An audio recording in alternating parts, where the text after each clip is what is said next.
ele é um lugar sagrado. Ali vivem por quê? Ali vivem a alma dos antepassados, que eles falam que é os Icurabês, ou Chapirebês, depende pode usar os dois termos. E esses espíritos ajudam os pajés vivos a fazerem as curas das doenças, etc. Mas eles vivem lá nessa alto da serra, junto com as almas dos pajés que já se foram, tá? Então, esses pajés que foram bons estão lá nessa serra. Outros que, sei lá, tem que pagar alguma coisa, às vezes se tornam animais ou, né, outras coisas. Bom, ainda aqui uma representação do próprio Davi Yanomami sobre a sua serra, né? Então, um ambiente muito colorido, né? Que também tem significado psicológico, né? De ser um lugar alegre, vivo, tá? Essa é a simbologia da cor, mesmo que ela não tenha essa cor na realidade, né? A montanha, então, se converte no espaço puro ou sagrado ao volver, né, ao olhar, né, o reduto dos valores morais que imprime identidade e o caráter de um povo. Bom, aí eu queria falar um pouco dessa lenda, né, para vocês entenderem a narrativa. O ouro canibal significa a mineração na terra indígena Yanomami, atualmente, e a queda do céu. Então eles têm desde que o Amamé, que é o deus dos Yanomamis, tem uma primeira regra social que foi a seguinte, ó, esse minério vocês podem utilizar tudo, né, que é bem a lenda dos jardins que a gente tem do Éden, vocês podem usufruir tudo, menos mexer no subsolo. Mineral, ele vai ficar escondido e vocês não podem mexer de jeito nenhum. Se mexer, vocês trazem doenças, uma doença fatal para vocês, que eles chamam as doenças de Shawara, que pode acabar com a civilização de vocês, né? E aí também pode causar a queda do céu. Bom, o que está acontecendo? Desde que eles tiveram contato e nas últimas décadas, a mineração está muito firme, uma terra indígena grande, às vezes eles não pegam. Esses dias eu estava vendo na internet, acharam um acampamento grande, considerado até, parece um bairro assim, de mineradores, e aí esses garimpeiros entram na área deles, e aí já causaram muita doença. Então, do ponto de vista da ciência racional, a parte de água está contaminada por causa das atividades de mineração, o ar. Então, tudo isso é a Shawara, e eles dizem que a Shawara vem aumentando muito. Então, também, a Shawara seria aquela... esse ser, né? E aí causa a morte.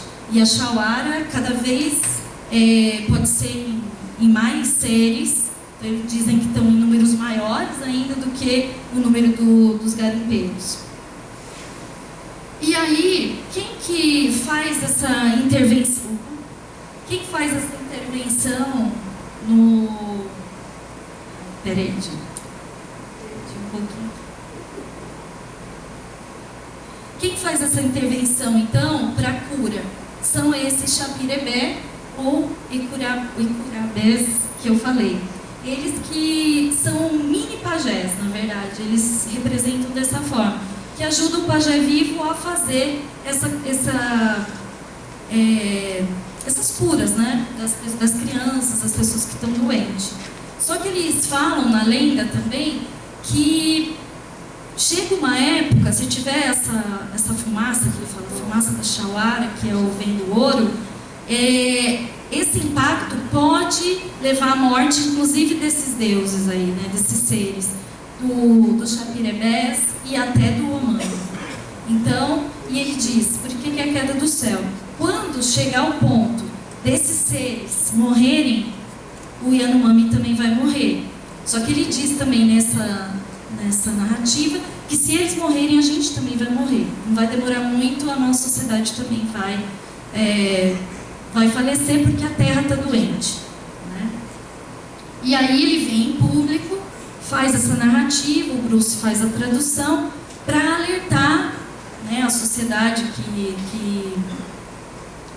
que vai dentro dessas concepções ambientalistas como um modo, né, de fazer com que as coisas modifiquem ou que parem de ter mineração, que haja fiscalização, etc.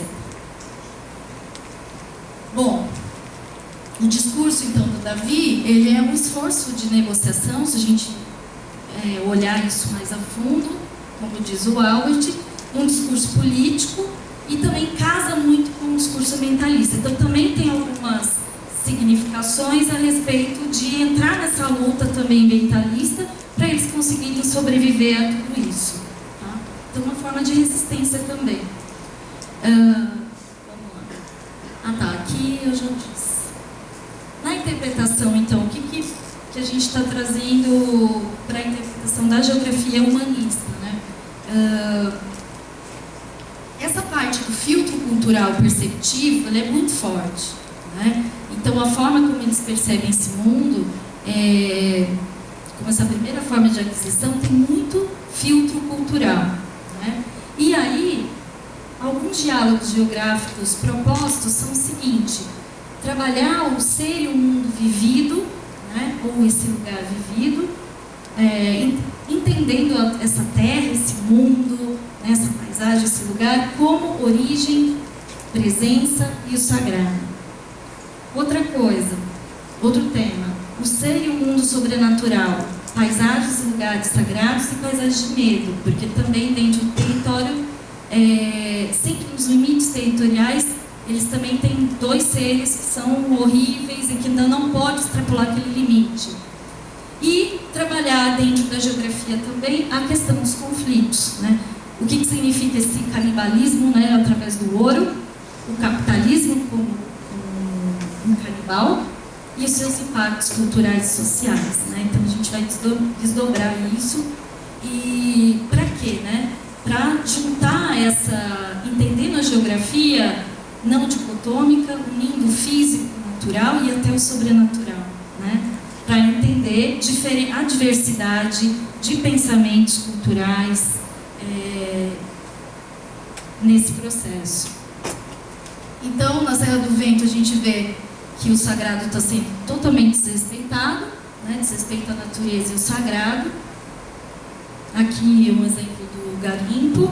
E aí estão os dados da Comissão Pastoral da Terra, que desde 2014, então, vem aumentando o número de assassinatos em terras indígenas. A gente nem precisa falar por quê, né? Toda essa política nossa nacional já está tendo muitos projetos, PECs, para desestabilizar essas minorias. Bom, algumas considerações, então. No Brasil, existem diversas paisagens míticas, né, através dos territórios indígenas, mas o que acontece? A gente não se preocupa com isso, né? Toda a sociedade, eles são totalmente invisíveis, né?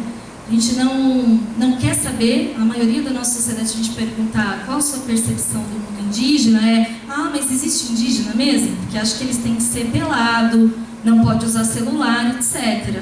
Né? Então, existe uma invisibilidade muito grande de não querer nem saber da cultura do outro, do lugar do outro, do que é esse respeito, do que é esse sagrado. Né?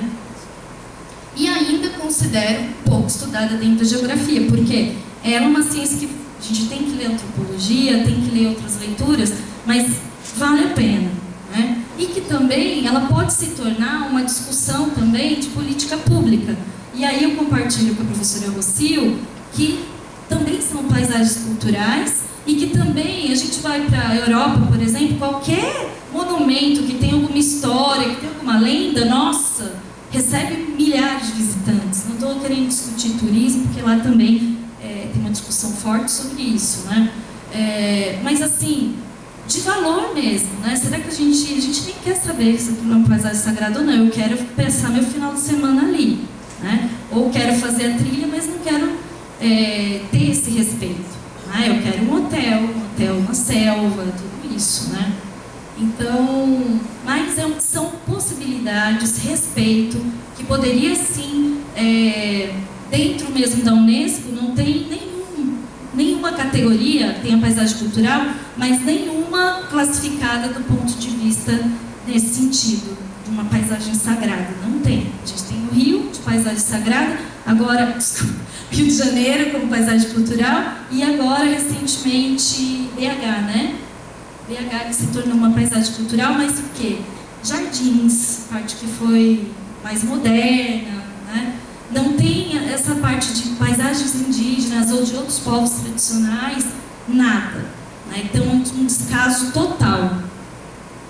Em tempos de respeito também com a religiosidade com o próximo, o estudo é uma tentativa de sensibilizar e valorizar tais conhecimentos geográficos. Então, a gente vê também o desrespeito com a religiosidade afro, né? Então, índio é tudo doidão, são algumas frases que a gente ouve por aí que é de desrespeito, de não valorizar a nossa diversidade cultural, que é linda, maravilhosa, né?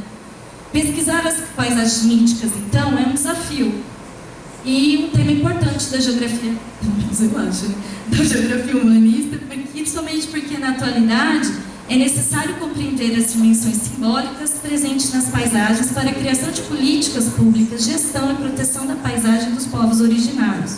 Contribui também na discussão patrimonial, discutindo a valorização de paisagens culturais sagradas no Brasil.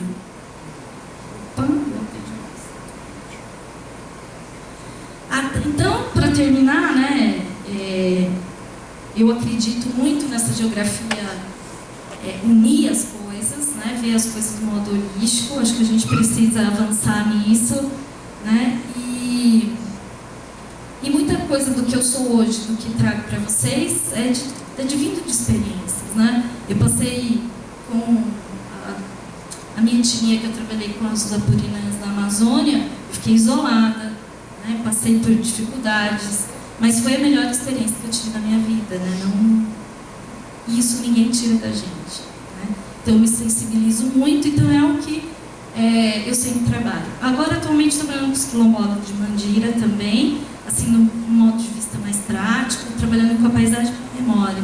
Então, mas eu me sensibilizei muito para trazer essa questão indígena, acho que até porque eu estou tendo alguns contextos desse tipo, alguns lideranças, a gente está conversando e vendo tudo que eles estão passando de dificuldade, então foi o que eu preparei para trazer para vocês.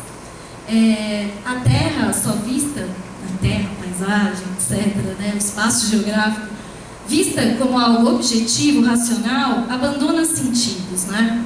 Sem vida, a natureza pode ser explorada, desrespeitada, né?